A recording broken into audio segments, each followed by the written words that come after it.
Bueno, muy buenos días. El día de hoy vamos a trabajar la temática de respiración celular y las rutas metabólicas de la glucosa.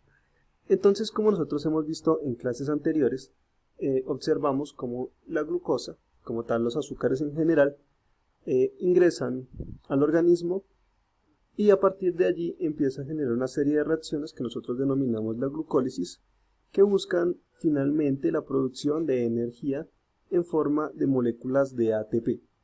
En este caso vamos a mirar un poco más a fondo después de esas reacciones qué más sucede, pero también veremos un poco cómo es la ruta en general del azúcar desde que ingresa al organismo hasta que finalmente pues consigue completar todas las reacciones suficientes y necesarias pues para el funcionamiento de diferentes organismos y en diferentes situaciones.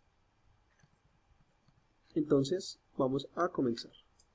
Tenemos este pequeño esquema que nos muestra las reacciones generales que puede llegar a tener la glucosa o el azúcar en particular, el azúcar a tratar, que tiene pues diferentes rutas dependiendo de la situación.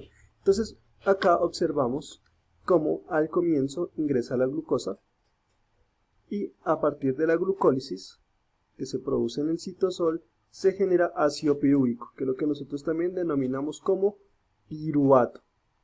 Este ATP que se genera acá en la glucólisis, como vemos, llega a la respiración celular o al el aceptador de electrones, es decir, toda esta energía llega a una cadena de transporte de electrones que pues también es necesaria para el funcionamiento de la célula.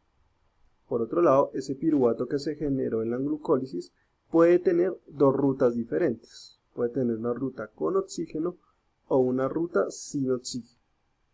Si ese ácido pirúvico o ese piruvato va a la ruta sin oxígeno, se genera algo que nosotros denominamos fermentación. Nosotros ya habremos escuchado de este proceso en el caso de los alcoholes y pues pueden existir dos tipos de fermentaciones. Pueden ser fermentación láctica, que es la que produce ácido láctico, o la fermentación alcohólica, que es la que produce etanol. Ya lo veremos en otra ocasión, en otro momento. Y el ácido pirúvico en una ruta con oxígeno, o el piruvato en una ruta con oxígeno, va a generar algo que nosotros denominamos el ciclo de Krebs, que es una serie de reacciones cíclicas que, como vemos, generan también ATP, es decir, generan energía. Y esa energía también llega a el transporte de electrones y pues este transporte pues genera también una parte energética que es finalmente la que nos ayuda a aprovechar nuestra energía en nuestro cuerpo. Ahora, dijimos que el piruvato es la molécula final o el producto de la serie de reacciones que nosotros denominamos glucólisis. Y también dijimos que puede tener dos rutas. Una ruta aerobia o vía aerobia, siempre que nosotros digamos aerobio, significa con presencia de aire, o sea, en presencia de oxígeno. Entonces hay una vía aerobia, una vía con presencia de oxígeno, y una vía anaerobia, que es una vía sin presencia de oxígeno o sin presencia de aire, es decir, en ausencia de oxígeno. En la vía aerobia, como dijimos, entra el ciclo de Krebs, que esto nos ayuda pues a generar mayor cantidad de energía, y por la vía anaerobia, como dijimos, se genera la fermentación.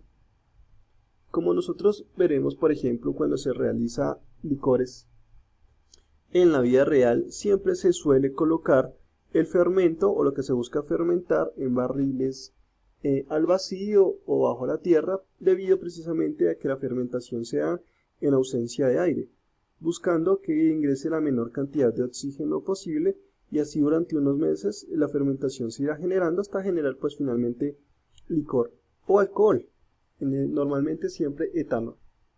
Ahora, vamos a hablar un poco más a fondo acerca de esa fermentación. Como dijimos, hay dos tipos de fermentación, fermentación alcohólica y fermentación láctica. Una genera alcohol y la otra genera ácido láctico. Como dijimos, esta se genera, por ejemplo, acá observamos una cava de vinos, en la cual se está generando una fermentación con ausencia de oxígeno y ausencia de luz, Y mientras más tiempo dure en este tipo de lugares que fermentan, pues mayor alcohol se va a generar. Es por eso que suele decirse que los vinos o en general los licores de mayor edad pues son los licores con mayor calidad, y eso principalmente porque se genera más alcohol en relación a pues el que había inicialmente, ¿no? La serie de reacciones que generan esto son las siguientes. Entonces vemos cómo la glucosa en estas líneas punteadas es lo que nosotros ya vimos como glucólisis, se crea el piruvato. Luego por una enzima llamada piruvato descarboxilasa saca uno de los carbonos, como podemos observar ahí, genera acetaldehído, y ese acetaldehído es transformado por una alcohol deshidrogenasa que lo convierte en etanol. Entonces primero este piruvato, ¿sí?, pierde un grupo funcional, que es este que está rojo acá, lo vemos que se pierde, ¿sí?, en forma de CO2. Después este que está acá, el acetaldehído, esta parte que tiene el oxígeno se convierte en alcohol, es decir, OH, lo vemos aquí, gracias al NADH, ¿no? Y estas son las enzimas que, bueno, influyen en esa serie de reacciones. Esto se da, como dijimos, principalmente en microorganismos, es decir, la levadura es la que hace este tipo de reacciones principalmente en ausencia de oxígeno y en ausencia de luz. Si hubiera oxígeno, evidentemente estos organismos, normalmente suelen ser microorganismos, bacterias u hongos, tomarían una ruta diferente a esta ruta alcohólica. Esta ruta alcohólica, como dijimos, solamente se da con microorganismos y en situaciones particulares en las cuales no hay oxígeno, pero sí está la fuente de energía, que es la glucosa. Ahora vamos a ver el otro tipo de fermentación, que es la fermentación láctica. La fermentación láctica se da principalmente cuando nosotros hemos acabado en las células musculares el oxígeno que ellas poseen. Es decir, nosotros necesitamos energía para poder movernos. Y pues evidentemente se necesita oxígeno para que se produzca por lo menos la glucólisis y el ciclo de Krebs, que, como dijimos, genera energía. Pero hay un momento en nuestro ejercicio que la cantidad de oxígeno no es suficiente, es por eso que empezamos a hiperventilar y nuestro corazón se acelera porque está buscando oxigenar lo más posible los músculos que se están trabajando. Pero va a haber siempre un momento en el cual esa musculatura pues ya no tiene suficiente oxígeno, tiene una falta de oxígeno. Y entonces se genera un tipo de fermentación que es la fermentación láctica, que es la que veremos a continuación. Como podemos ver, solamente tiene un paso. El piruvato, a partir de la lactato deshidrogenasa, ¿sí?, convierte este grupo carbonilo, este carbono con doble enlace oxígeno, en un carbono con OH. Y pasa de ser piruvato a ser lactato. También, como dijimos, puede ser ácido pirúvico y acá pasa a ser ácido láctico. ¿Por qué se llama, o bueno, qué es lo que genera el ácido láctico en el cuerpo? El ácido láctico es esa molécula o esa sustancia que nosotros conocemos que nos genera dolores en los músculos y que al día siguiente pues nos mantiene con una difícil movilidad. Es como una marca para evitar que nosotros sigamos pues utilizando el músculo sin oxigenación, pero es a partir de aquí en adelante que el lactato se acumula y es en sí mismo esta molécula la que nos ayuda posteriormente al crecimiento muscular y también al funcionamiento de obtención de energía sin necesidad de estar con oxígeno. Es decir, después de que empieza a generarse esta molécula, nuestro cuerpo funciona con mayor dificultad, pero de ahí en adelante se irá acostumbrando hasta que cada vez pues se generará menos.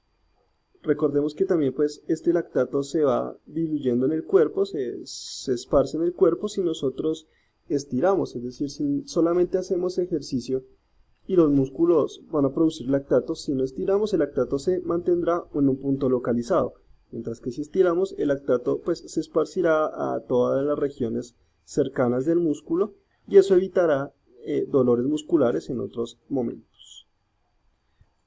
Para la próxima ocasión necesitaremos un azúcar, un tipo de azúcar, principalmente puede ser de fuente natural como una fruta, miel o azúcar, agua y también, como dijimos, una fuente pues de fermentación, principalmente levaduras. Entonces vamos a conseguir una levadura y vamos a realizar un experimento en el cual produciremos un tipo de alcohol.